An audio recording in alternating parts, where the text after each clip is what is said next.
Arizona Territory, 1879. The sun had barely cleared the ridgeline when Zadie Darnell ran.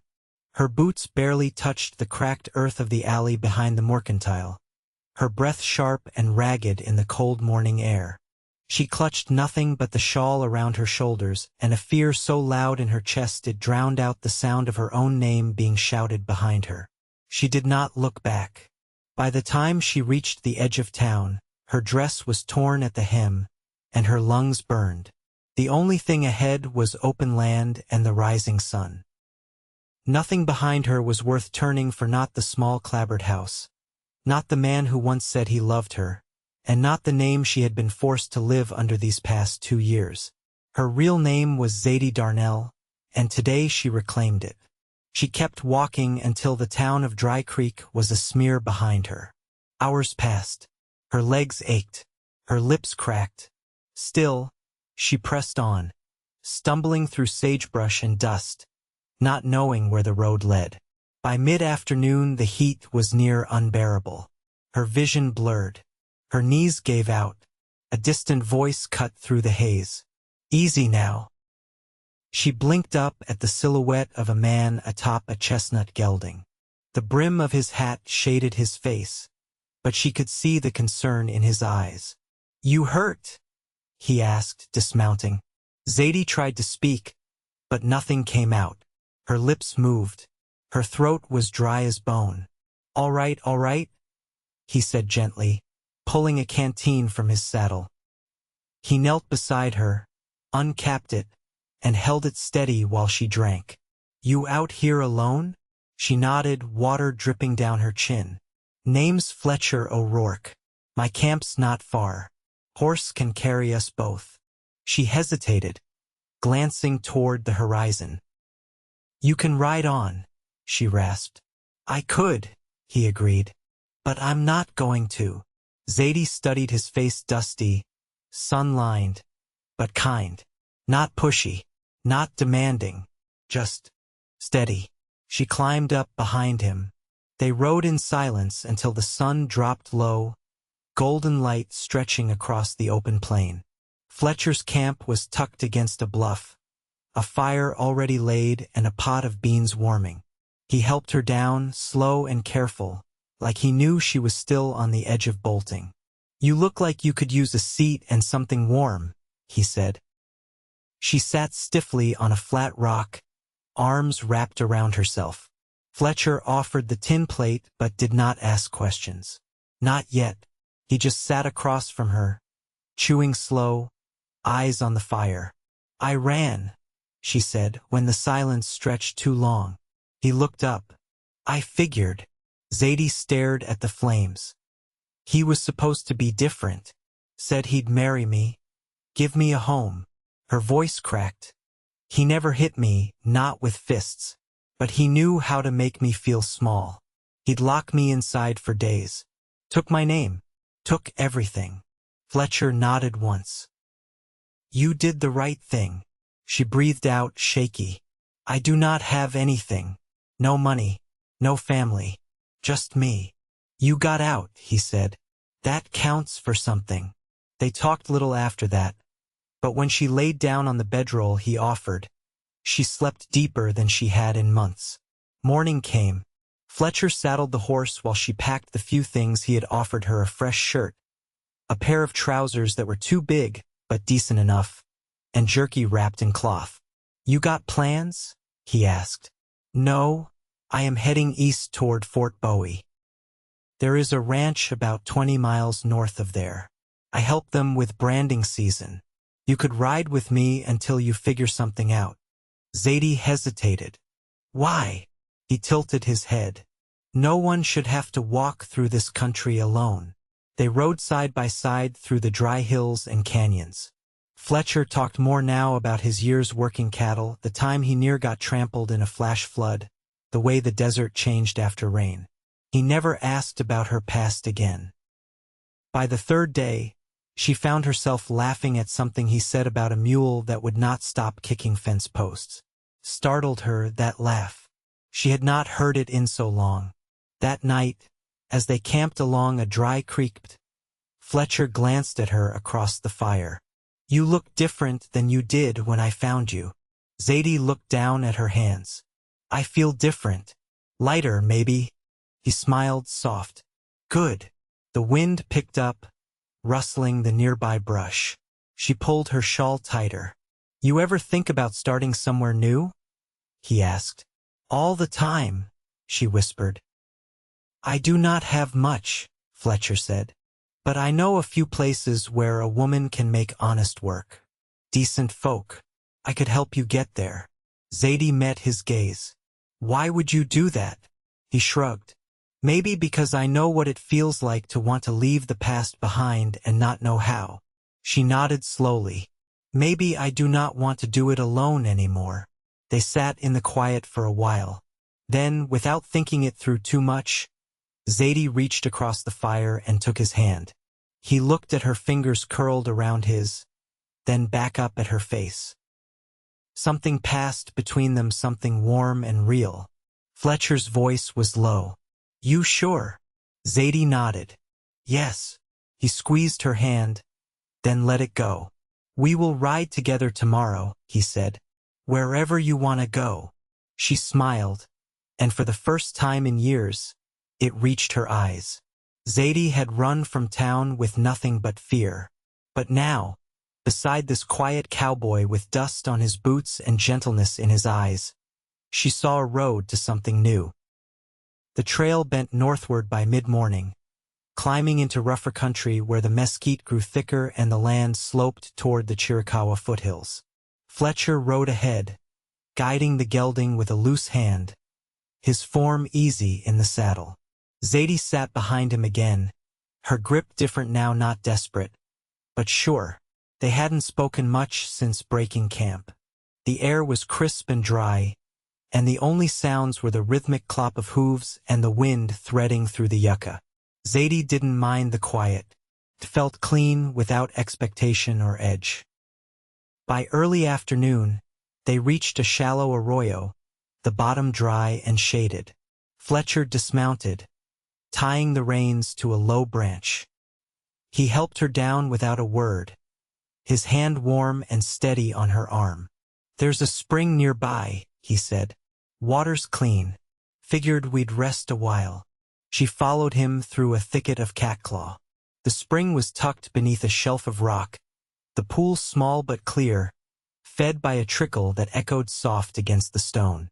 Fletcher cupped water to his face, then drank from his palm. Zadie knelt beside him, watching the sunlight shimmer on the surface before dipping her own hands into the coolness. When she sat back, brushing her hands dry on her borrowed trousers, he studied her quietly. You ever lived outside town before? He asked. No, she said. I was raised behind walls. First my father's, then someone else's. He nodded. Figured as much. You move like you don't trust the ground yet. Zadie looked up. And you? Grew up on a patch of land west of San Saba, he said. Drought took it when I was 16. Been riding ever since. She tilted her head. Do you ever miss it? Sometimes, he admitted. Mostly when I see a place that could have been something. They sat in silence again, but it was a different kind, one that didn't press or pull. Zadie leaned back against a warm rock and closed her eyes. What were you like before? Fletcher asked after a while. Before what? Before you stopped laughing. She opened her eyes. I used to draw. Charcoal, mostly. Faces, hands. My mother said I could catch someone's sorrow with just 2 lines. That's a gift, he said. It didn't get me far. Maybe not yet. She looked at him then, really looked. His jaw was shaded in golden stubble, and there was a faint scar along his left cheekbone, like a brushstroke someone had left unfinished. What about you? She asked. Ever think about settling? He touched the brim of his hat, thoughtful. Sometimes. Then the road calls louder. She nodded, but something in her chest shifted. Later they rode on. The sun hung low when they crested a ridge and spotted smoke curling from a distant chimney. The ranch was nestled in a shallow valley, its fences stretching wide, cattle dotting the pastures like dark buttons sewn across a patchwork of grass and dust. "They run a tight place," Fletcher said. "The foreman's fair. His wife's got a sharp tongue but a kind heart." Zadie studied the scene below. "Do they take on women?" "For kitchen work, sewing, sometimes bookkeeping. Depends what you ask for." "I don't want to be kept in another room with no lock on the inside," she said quietly. "You won't be," he told her. "But you should ask for yourself." They rode in as the sky turned amber. A boy ran out from the barn to take the horse. Fletcher gave him a nod and helped Zadie down again, slower this time, his hand lingering just long enough for her to notice. Inside the main house, the foreman, a broad man with a limp and a leather vest darkened by sweat, listened without interrupting as Zadie spoke. She didn't give details, just offered her name, her skills, and a willingness to work. His wife, a woman with streaks of gray in her braid and flour on her sleeves, gave her a long look, then nodded once. "The bunkhouse has a spare bed," she said. "You'll earn it." Zadie thanked her and followed the woman out back. She didn't look at Fletcher until she reached the door. He was watching her, arms folded loosely over his chest. Their eyes met across the yard. She didn't smile, but she didn't look away either. That night, in the narrow bunk with the scent of sun-dried sheets and horses in her nose, Zadie lay awake staring at the ceiling beams. She could still feel the weight of Fletcher's glance on her skin, quiet, sure, and patient. Not a promise, but something close. She turned onto her side, the mattress firm beneath her, and for the first time in years, sleep came without dread tucked in its folds. Zadie woke before sunrise, the air inside the bunkhouse still cool from night. She dressed quickly, careful not to wake the other women, and stepped outside into the stillness. A pale blue light stretched across the hills, and the scent of dew on dry earth filled her lungs. She walked toward the corral, boots soft in the dust. Fletcher stood beside the fence, checking a saddle cinch. He didn't turn when she approached, but she knew he'd heard her. "I didn't thank you," she said. "You did in your way," he replied, tightening the strap. "How'd the night treat you?" "I slept straight through," she said. "Didn't expect that." He nodded once, then passed her a folded scrap of oilcloth. Inside were a few strips of dried apple. "I've got an hour before I ride fence," he said. "You want to walk?" She nodded, and they followed the edge of the pasture, horses trailing them along the other side of the rails. The sun crept up slow, turning the tips of the grass gold. "You look steadier today," Fletcher said after a stretch of quiet. "I feel it," she said. "It's strange, how quickly something can start to shift." He glanced at her. Not strange, just rare. They walked another dozen steps before Zadie spoke again. "Do you believe it's possible to build something lasting, even after you've been broken apart?" "I do," he said, "but not alone." She stopped beside a gate and leaned her arms on the top rail. "I used to think I had to earn love, prove I was worth it, that if I did everything right, I'd be safe." Fletcher rested his hands on the post beside her. "That's not love, Zadie. That's a leash." She nodded slowly. "I know that now, or I'm learning to." He didn't offer comfort. He didn't reach for her or soften his voice. He let her words settle in the space between them, like stones placed carefully in a creek. "I don't want to be afraid of wanting more," she said finally. "You shouldn't be," he said. "Wanting more means you're still alive." She turned to him then, searching his face. "And you? What do you want?" He held her gaze. "A place that feels like mine, where the work leaves me tired but not hollow. Someone beside me who sees the same horizon and doesn't look away." She didn't answer. She just looked at him a long moment more, then stepped back from the fence. "I should get inside." They'll want hands in the kitchen soon. He nodded but didn't move. You know where to find me. That evening, after supper, she found a quiet spot behind the barn with a scrap of charcoal she'd tucked into her apron. She sat on an upturned bucket, the sound of horses in the stalls behind her, and drew Fletcher's profile from memory. Not the lines of his jaw or the curve of his nose, but the quiet in his eyes when he listened, the way his shoulders looked when he stood still. She didn't try to finish it. She just let it be. The days passed with rhythm. She worked the kitchen in the mornings, mended shirts in the shade by afternoon, and sometimes rode out with Fletcher when the trail work allowed. They spoke rarely while riding, but she learned things in the silences. The way his eyes followed distant weather, how he always rode slightly behind when they crossed uneven ground, letting her set the pace. One evening, a rider arrived with a letter and news of cattle rustlers spotted near Wilcox. The ranch would need extra hands on patrol. Fletcher packed his saddlebag without fuss, but Zadie caught him near the tack shed before dawn the next day. You'll be gone long? He shrugged. 3 for nights. Depends what we find. She held out a folded cloth. Bread and jerky. The others helped me pack it. He took it, then looked at her for a long moment. You all right here? She nodded. I'll be waiting. He touched the brim of his hat, then rode out with the others, disappearing into the shadowy line where the land met the sky. Zadie went about her days, but the hours stretched longer without his steady presence. She didn't realize how much she'd come to look for him across the yard, or listen for his voice near the barn, until he wasn't there. When he returned 4 days later, covered in dust, she was carrying a bucket of wash water from the pump. He dismounted slowly, like every bone in his body ached. You all right? She asked, setting down the bucket. Nothing broken, he said. Just tired. She stepped closer, searching his face. There was a fresh scrape along his forearm, and his shirt was torn at the shoulder. I can patch that, she said. He met her eyes. I was thinking when I was out there, about what you asked, if it's possible to build something lasting. And I think I already started, he said.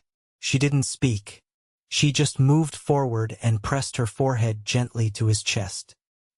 He wrapped his arms around her, slow and careful, like he knew what it cost her to lean in. They stood like that for a long moment. No promises, no declarations. Just two people, steadying each other in the quiet. The wind carried the scent of juniper as the land warmed beneath the rising sun. Zadie stood behind the barn, her hands dusted with flour from breakfast prep, watching Fletcher sort through tack near the lean-to. He moved slower than usual, favoring his left side where the muscle was still bruised from the ride out. She waited until he finished coiling a lead rope before stepping forward. I've been offered a place at the ledger table, she said, brushing her hands on her apron. Mrs. Haskett said I've got a clean hand and good numbers. Fletcher set the rope down and looked at her, eyes narrowing a little against the glare. You want that? I think I do, she said. It's quiet work but steady. I like knowing what's been counted. He leaned back against the post, arms crossed. You'd be good at it. You see things most folks don't. Zadie looked down, then back up. I also asked if I could draw the livestock tags when new calves come in. They keep records. She said I could try. A slow nod from him. That's yours to claim, then. The silence that followed wasn't uncomfortable, but it pressed with something unspoken. She stepped closer, her apron fluttering in the breeze. You mentioned once about seeing a place and knowing it could have been something, she said. What if you found one that already is? He straightened a little, eyes searching hers. Are you saying this place feels like that to you? I am saying it could, she replied. But not just because of the fence lines or the hills. He studied her for a long breath. You offering me a reason to stop riding? I'm asking if you'd want to stay, she said. Not for me. With me. The wind tugged at the brim of his hat. He reached up to settle it, then let his hand fall to hers, not abrupt, not hesitant, just settled. I've known a lot of roads, Zadie, he said. None of them ever led to something I wanted to hold on to. Until now. She nodded, and for a moment neither of them moved. The chickens scratched in the yard behind them, and somewhere in the distance a gate clanged shut. Later that evening, after the dishes were done and the lamps lit, Fletcher met her outside the bunkhouse. He carried a folded canvas bundle and a small cedar box. I've been staying in the hayloft, he said. Foreman says there's a spare cabin down by the south fence.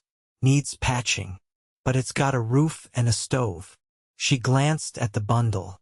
You planning to fix it up? I was thinking we could, he said. Together.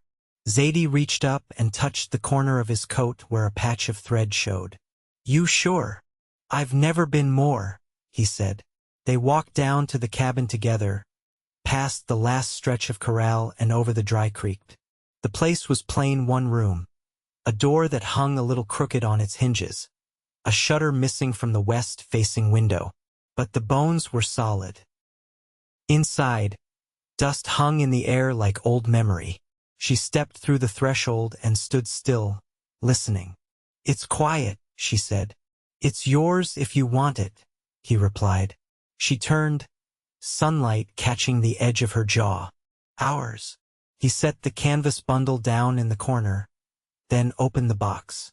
Inside were 2 tin cups, a pocket knife, a spool of thread, and a single silver button. My mother's, he said, touching the button. She sewed it onto my coat when I left home. Said if I ever found a place to stay, I should give it to someone who made it feel like I could. Zadie looked at the button, then at him. Would you like to stay tonight? He stepped closer. Only if you ask. I'm asking. They didn't rush. The stove took time to light. The bedrolls were laid out side by side, not overlapping. But when the wind rustled through the eaves and the stars crept into the window frame, they lay close enough for their hands to find each other in the dark. No words, no promises, just warmth, and the beginning of something that would not be chased away. The roof took 3 days to mend.